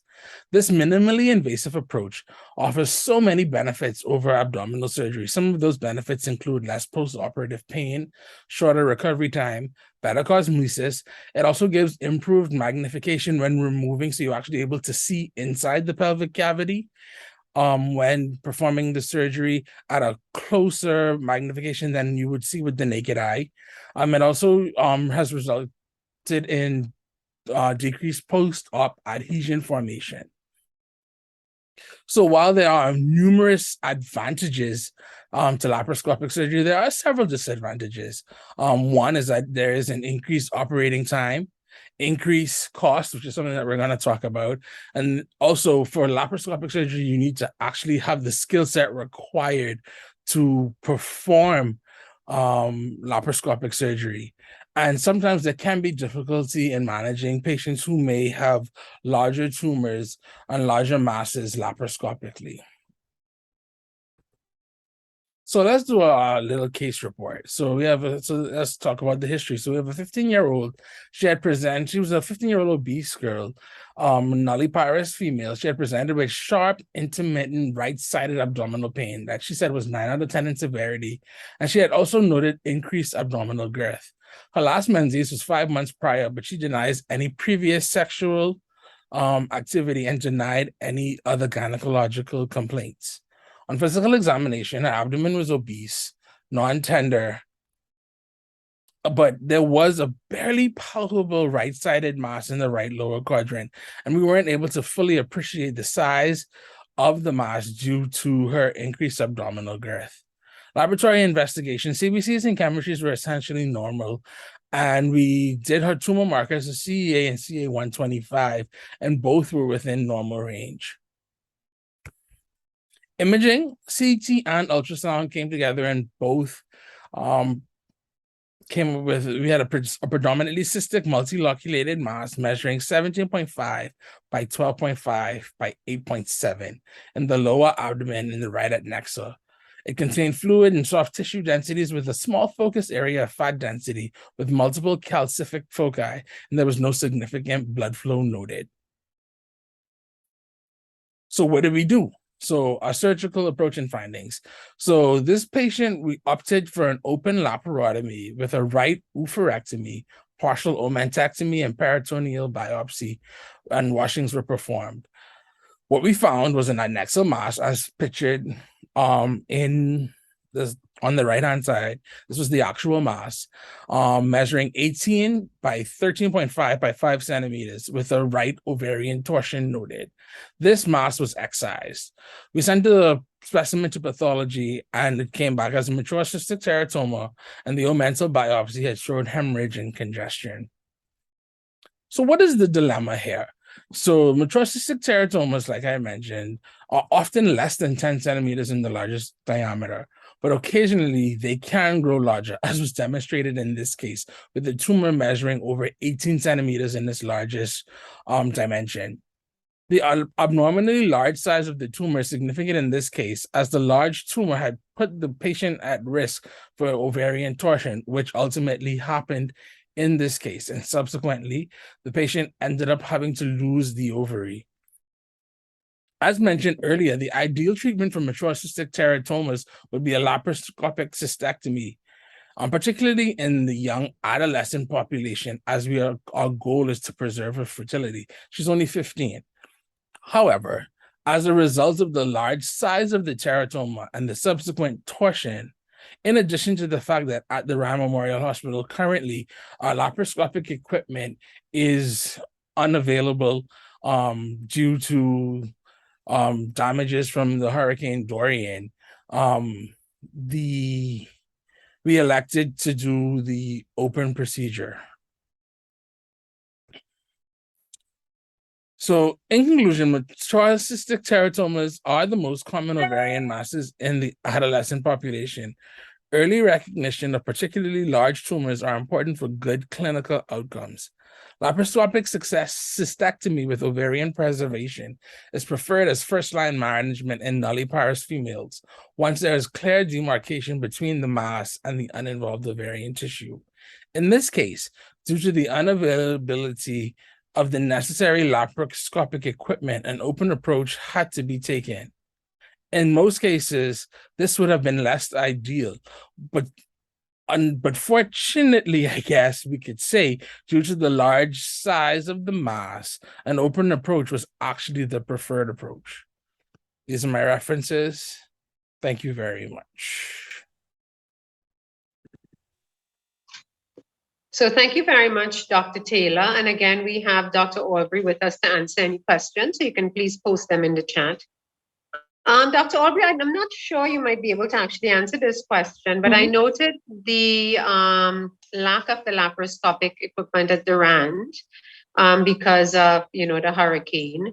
Yeah. How accessible in general is laparoscopic treatment in our public settings? Say that again, please, ma'am? How accessible is laparoscopic treatment of these teratomas in our public settings, noting that your equipment was not available at the time? Yes. So at our current situation is that we do not have any laparoscopic equipment in the institution since Dorian. Now, what this means is that anyone presenting with abdominal pathology will need to have a laparotomy approach. So that is presenting, some would say, in a less than ideal patient management for them, because if you were to add up the costs of both a laparotomy, possibly subsequent adhesions, admission to the unit, et cetera, theater time, blah, blah, blah. So it is a challenge. We, as I understand, we are still awaiting that equipment, and we are very hopeful that it will arrive quickly. I think one thing that this case presents is that the challenge of diagnosing pathology in our adolescent girls who may have a raised BMI before it gets to a certain size. And so whereby in this patient, if she was able to be found earlier, perhaps she wouldn't have had to lose the ovary in this situation. And so there may be a worthwhile aspect of management to add in abdominal ultrasounds to young girls in screening of them in their annual reviews. But again, that's going to cause resource management, resource use. So it is a challenge.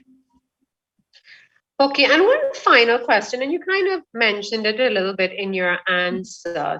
So we understand that the size of the teratoma may determine laparoscopic versus an open surgical procedure.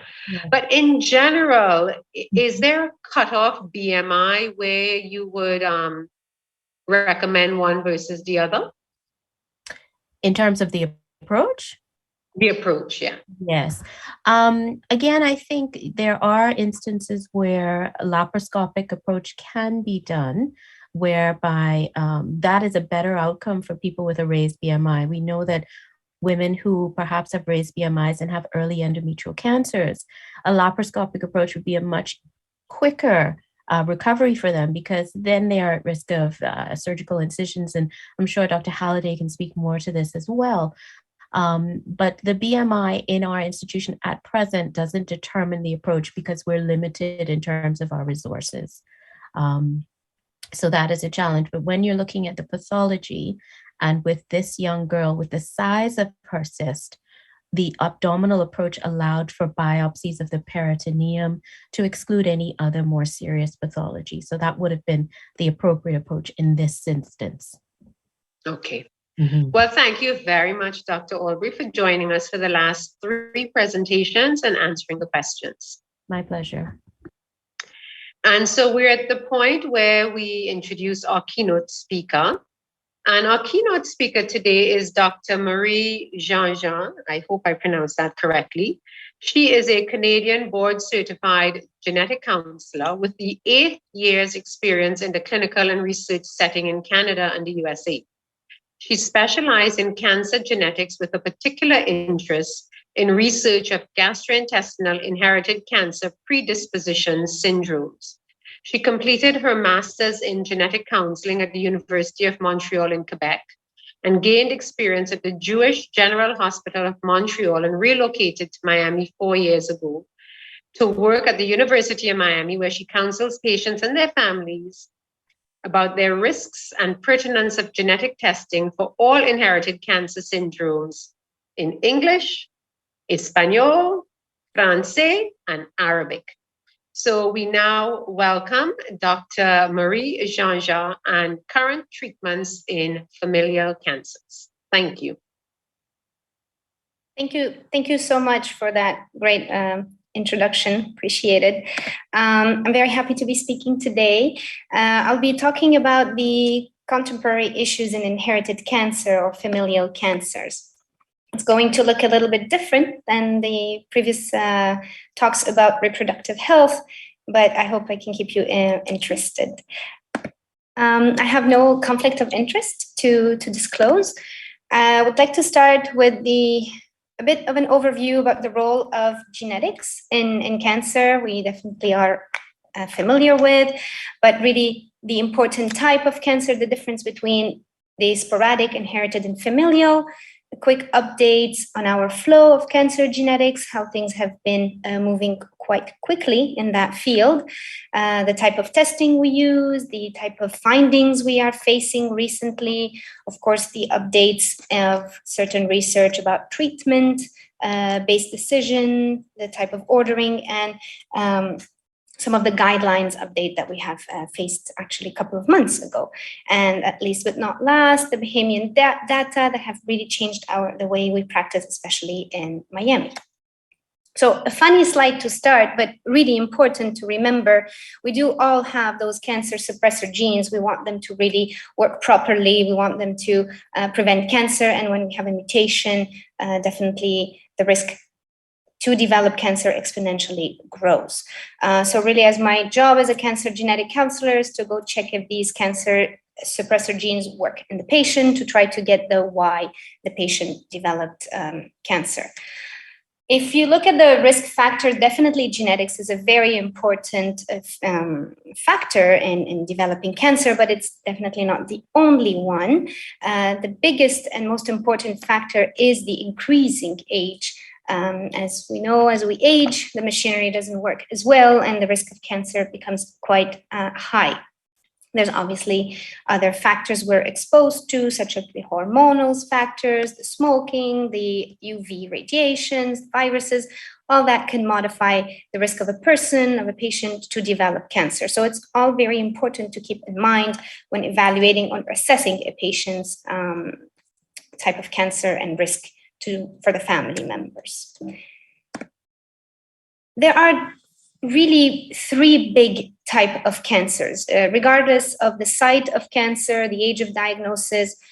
Really, we have a sporadic, familial, and inherited type of cancer. And it is really important to make sure we know where the patient or place the patient in the sporadic, familial, or inherited categories. Sporadic type of cancer are the most common one. Really, as you can see, 65% of the cancers we encounter are sporadic. They happen by chance, bad luck. Really, we do not know why. This is the standard type of, late onset prostate cancer in a male age 70, or it would be the postmenopausal breast cancer in a female at age 62, 51. So really, these cancers happen after the ages of 50. Then we have the familial type of cancers, which are a little bit different than the inherited ones. And in those type of cancer, you would take a family history and see many cancers occurring, different ages of diagnosis, different type of cancer, really nothing to do, different sites affected. And we wonder, is there some genetic factor? Is it the environment? Is it the way this family eats, cooks, what they're exposed to, but also where do they live? Are they all facing similar environmental risk? But definitely they could also have some familial factors, some genetic factors that do not necessarily protect them as much as the general population. And then we have the 5 to 10% of cancer that are inherited, which is pretty much the focus of this conversation today and presentation, which is my job as a cancer genetic counselor, to see if my patient ends up in this liver. So it is important because that would guide into the treatment, the chemotherapy, the surgical options. Definitely will be more aggressive if the patient is in an inherited category, if his cancer is inherited. So these families appear affected at each generation. We see similar type of cancers happening associated, such as breast and ovarian, such as colon and stomach. We see younger ages of diagnosis. We see 25 years old affected, 30 years old, not really necessarily 50s and 60s. And we see really different type of pathology, rarer type of pathology. It is important to remember that every cancer is genetic, but not every cancer is inherited. And this makes a very big difference, of course, with the patient, but also with the healthcare providers. It's important to see how the cancer happens. You have those two copies, those two cancer suppressor that you inherit from each parent. We all have that. We want them to work well. And with life, we're exposed to many factors, as we've seen, that could increase the risk of cancer or come knock out one of the copies from functioning properly. Then you always have the backup copy, of course, that protects the cells until you're exposed to enough risks or enough factors that kind of comes knock out the Bose cancer suppressor, and we have a tumor formation. An individual who has an inherited type of cancer is born already with a copy not functioning, not defending properly, and therefore is exposed to the similar risk, to similar life factors, and could reach the tumor stage, could reach the cancer stage way faster than somebody of the general population with all his genes defending properly. So really, this is important to always remember. Not every cancer is passed from generation to another, but only 5 to 10%. And when they do, they really follow this scheme of cancer formation. It's important also to remind you and review the somatic testing versus the germline testing. It is a new update that today we are using in our genetic practice. Although cancer genetic counselor do not order somatic testing, it's mostly the oncology or the treating team. But it's important that we kind of marry both informations, use both results to give the most accurate risk assessment to the patient, but also the optimal treatment. So a germline mutation is done by genetic testing, whether it's blood, saliva, buccal, and really looks at the patient cell, whatever they can really, all the cell population, what they can transmit to the next generation. And the somatic testing or the tumor testing really just looks at changes that are confined to the tumor. So when you look at a tumor, you're going to find a lot of mutation, a lot of mistakes that happen. Obviously, otherwise the person would not have developed cancer, but it's not necessarily changes that are inherited. They happened at time T.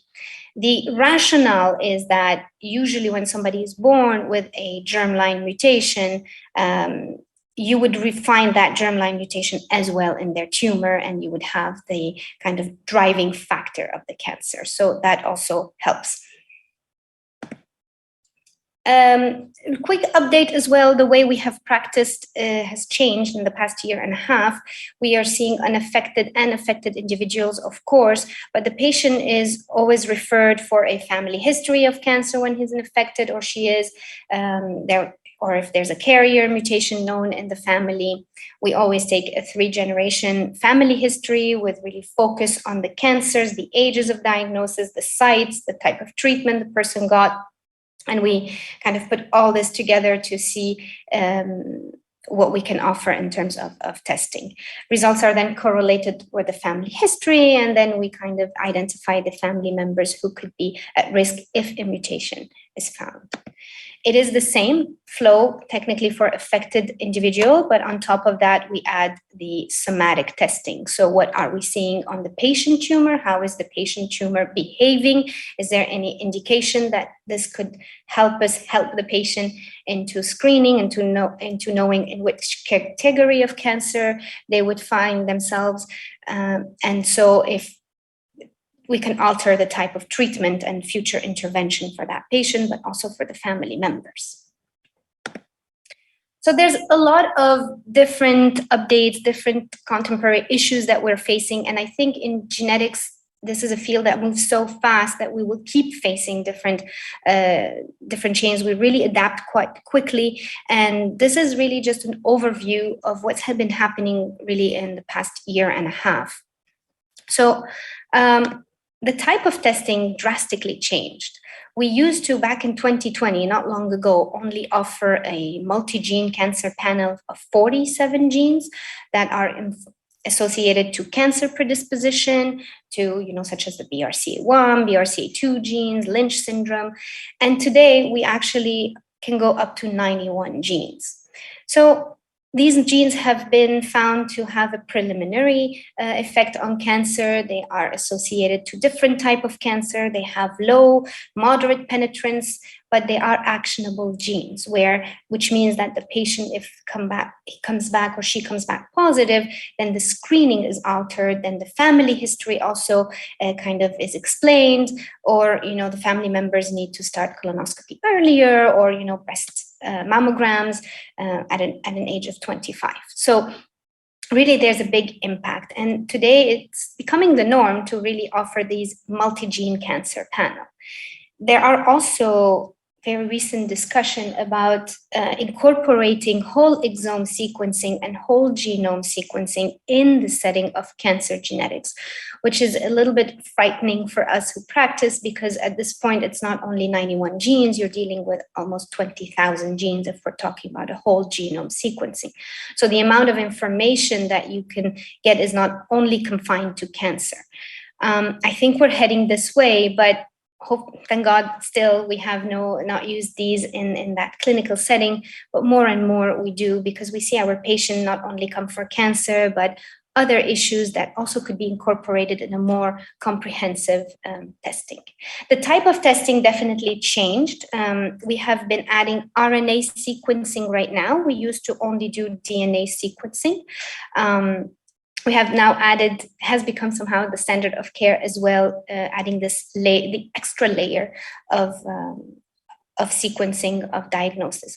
Definitely, it has increased the yield of diagnostic. There's recent papers actually from February 2020 that have shown that the detection yield of mutations could have increased up to 9.1%, depending, of course, on the gene involved. So these would be families where we've seen a lot of cancer. We always thought they were more a familial type of cancer, not inherited, but we keep thinking, okay, there's really something there.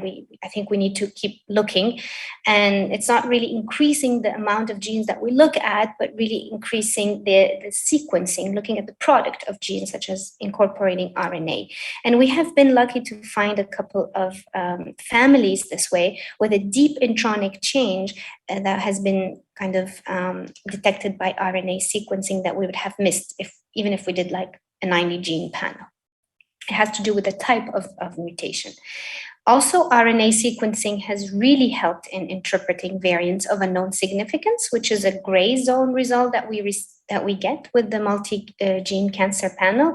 And sometimes when we see that the product of the gene is not necessarily affected, it kind of relaxes us and reassures us that this variant probably is not doing much. It's only just noise that has been reported and probably is not a disease-causing variant. So other than the testing, of course, when we increase the amount of genes that we look at, when we open the door, of course, to find different type of results. Like I was saying, those variant of unknown significance, we find them in 30 to 40% today in our patient. This happens mostly in ethnicities that are very diverse. I mean, the Caribbean are quite diverse, the Cuban population is, the Asian population, and they are diverse, but also our knowledge is more restricted. The testing historically has been really done more on populations that are European and Scandinavian. So we have a good knowledge of their genomes, of the little bits and parts of changes. It hasn't been the case yet in the other populations. So it is normal that we hit those gray zone results, those variant of unknown significance, where we see the change in the gene, but we are not sure really if it is disease causing or if it's only a signature of these population or maybe a new finding really. So a lot of time when we hit those type of results, we bring back the patient every year to check if there's new updates. The labs are really on top of it. But the very important part is that some physicians outside that are not necessarily into genetics could use this result as a positive result and go into prophylactic surgery, prophylactic actions, screenings that is way unnecessary, because it would mostly be for a high risk individual. Larger panel, as I said, uncover potential incidental findings. So this is really a setting where a patient comes for a colon cancer family history, gets a multi-gene cancer panel, and we find a predisposition for breast, ovarian cancer. For sure, the patient is expecting such results. We do prepare her or him during the counseling, but still, it is still an emotional burden. It's like you come for a certain worry and you find another worry, and this happens with the multi-gene cancer panel. There's also other instances where genes that are really of really high penetrance, which means causes early childhood cancer, causes have a quite significant impact, are found in patients who have zero personal or family history. And if you follow the literature, such as genes like TP53, you would need to technically do a whole body MRI on the patient yearly, and you are facing this result in a patient who has no family history and who has no personal history. So it's all the dilemma about how we screen this patient, what we do for that patient, and it's totally unexpected. And this comes really from incorporating such comprehensive testing. There's also the other point of speaking about autosomal recessive conditions. A lot of these cancer genes alone in a dominant setting, so only one copy not working, causes an increased risk of cancer. It's a predisposition, but in a setting where the person inherits two mutations, so one coming from each parent, let's say each parent have a mutation in ATM, so themselves face a higher cancer risk, but if they give it to the baby or the next generation, then you are facing a whole different syndrome, like in the case of ATM, which is ataxia telangiectasia, where the baby has ataxia, has movement problems, has really early childhood cancer, and the nervous system is affected, which really brings us to a whole different conversation with patients and brings us to a reproductive setting mostly, rather than just cancer risk. There's also updates regarding the treatment, for sure. Those multi-gene cancer panel opened the door also to see if the patient could be eligible for different chemotherapy. You probably have heard about the PARP inhibitors used in patients who test positive, where the patient is actually in that inherited part of cancers. Their cancer is transmitted from generation to another, and we have put our finger exactly on what is causing the cancer in the family and in the patient. So PARP inhibitor has been developed today and are actually used for ovarian, breast, pancreatic, prostate, and breast cancer, mostly in metastatic patient or advanced cancers. The patient needs to test positive on the germline testing, but also recently somatic tumor testing. If the patient only has a mutation in BRCA1, BRCA2 genes on their tumor, then they could probably also access this different type of chemotherapy, the PARP inhibitors, and not necessarily also have it on the germline. There are several clinical trials. There's a new paper speaking about suggesting using PARP inhibitors in early cancers in those patients who have genetic types of cancer, inherited type of cancer, to really try to do as well chemo prevention, but also try to, in a setting where the patient is affected, it has really increased the survival, it has really increased the overall outcome for these patients, but also probably use it as a first line of treatment rather than use the other type of chemotherapy. There's also discussion about using PARP inhibitor as a chemo prevention in unaffected carrier that face such a high risk of breast and ovarian cancer. And instead of actually doing a prophylactic mastectomy, double mastectomy, or a prophylactic oophorectomies, then probably use this PARP inhibitor. Of course, the jury is still out there. These chemotherapy could have severe side effects, definitely, and it's not just an easy pill to swallow. There are also new papers talking about the possibility of PALB2 carriers and not just BRCA1 and BRCA2 that could maybe benefit from using PARP inhibitors, as it really targets the same repair pathway. We have been facing recently also some issues and updates with the type of testing that is ordered, but also who is ordering these testing. So genetic testing has dropped so much in pricing and in accessibility that pretty much every provider could, or lots of provider can order genetic testing. Unfortunately, when they do, a lot of time the panels are restricted. So they only do breast cancer genes or only colon cancer genes. And when you see the patient with results, you take a family history, you see that probably the patient could have benefited from a larger panel. A lot of time RNA sequencing is not ordered, and then the patient comes to see us for result interpretation, and we need to redo the testing. There's a lot of time also, it's not really targeted to the family history, obviously, because these providers do not necessarily have the time to take such a detailed family history. There are billing issues that comes with it, definitely, because most insurance obey by the NCCN guideline testing, but when providers send comprehensive panels, sometimes there's not enough justification for this. The other point that is really important also for all providers out there that do order genetic testing is really to do this longitudinal follow-up on the patients. Patients who got tested 3 or 4 years ago, who tested negative, is great. Their genes definitely did not change, but our technology and our knowledge of genes, as well as our sequencing, has gotten better. So somebody who was 3 or 4 years tested for 20 genes could benefit from today being tested for a 91 gene panel. Maybe this could help him, her, or the family. And the most updated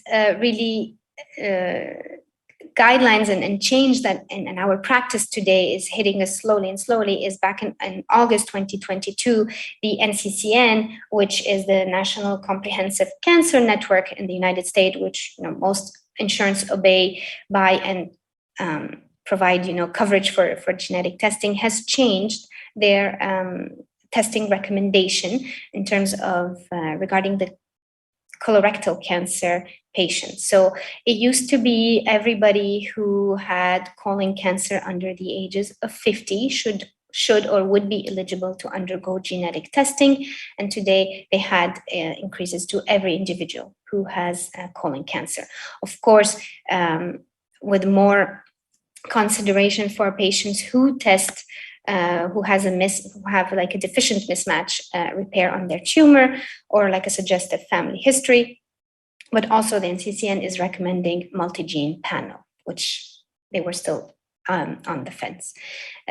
This comes from quite some studies that have shown that 10% of the patient have changes in their cancer treatment based on their genetic finding, whether accessibility to certain chemotherapy, to certain treatment that they wouldn't have access to depending on their genetic test results. Also, the study have found that a lot of patients diagnosed with colorectal cancer at a younger age, and this is what we are seeing more and more today. And this is why also the screening recommendation for colon cancer in the US changed to start baseline colonoscopy at age 45 rather than 50, because we're seeing this big incidence of colon cancer happening in really early onset. And of course, the younger you are, the more likely it is that it could be inherited, but also we shouldn't forget really all the environmental changes we're facing.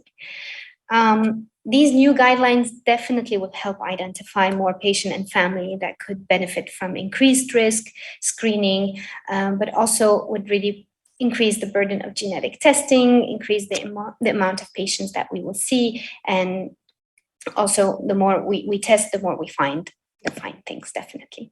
And last but not least, really the update in May 2021, which is a group that comes from the Bahamas. Also, some of one of our genetic counselor here, also in Miami, have worked on the population of the Caribbean populations and the really rate of inherited cancers. And the study that was published in 2021 found that really amongst a Caribbean-born individual with breast and ovarian cancer, 1 out of 7 had an inherited breast and ovarian cancer mutation, so BRCA1 and BRCA2, especially in the Bahamian population. If you compare this to other populations, you see it's pretty much a rate of 1 out of 15, 1 out of 20 who have cancer who would really be in that sliver of inherited cancers. Of course, to the exception of Ashkenazi Jewish population. So each population has their own signature, has their own risk factors, but definitely it is something now we consider while counseling. So you would always ask in your family history questionnaires, you would always ask while taking this 3-generation pedigree, what the ethnicity, where they really come from. And if it is any Caribbean, then you should definitely click that probably they would need genetic testing. This has not yet been incorporated in the National Comprehensive Cancer Network guideline. And I say yet, probably there's more studies to come to put it as an eligibility factor or guideline to undergo genetic testing, of course, in a setting of a family history of cancer. So really the proportion of inherited breast and ovarian cancer varied by island, of course, different populations, and they varied from 23% in the Bahamas to 4.9% in Jamaica. And each island has their distinctive set of variant, definitely, but also each gene has their own distinctive treatment and risks. So, and each family history is very distinctive as well.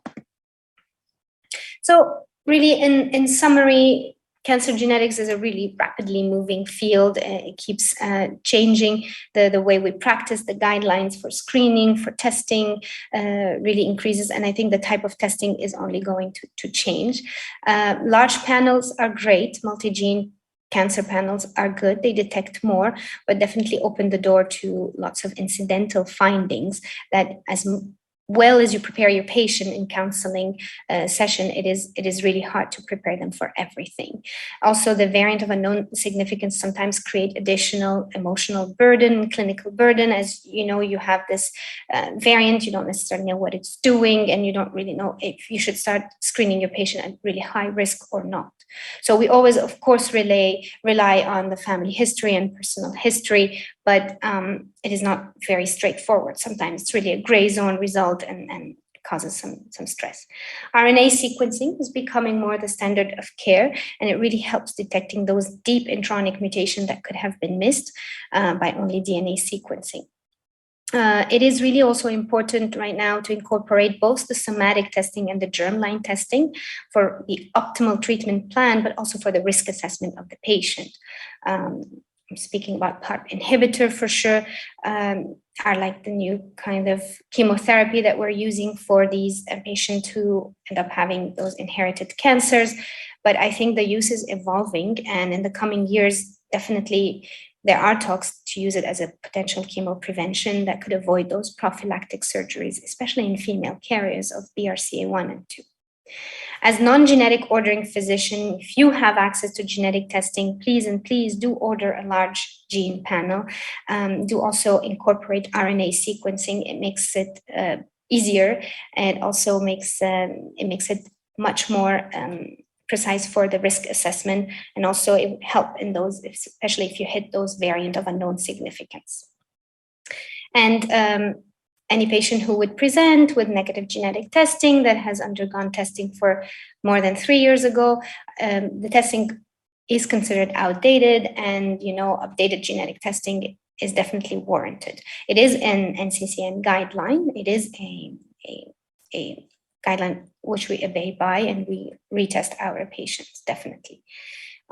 It's important to keep in consideration that some patients who were not eligible at a certain point became eligible, whether because of the guideline screening, whether because of the ethnicities that were found to have certain founder mutation or higher risks. So it's really also important to continue to check this and always ask patients where they come from.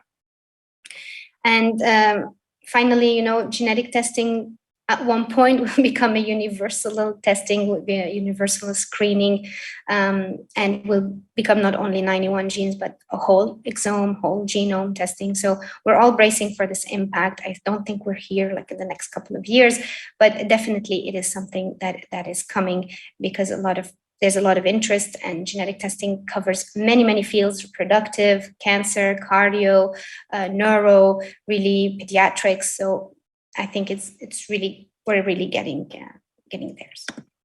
So with this, I thank you very much for this opportunity.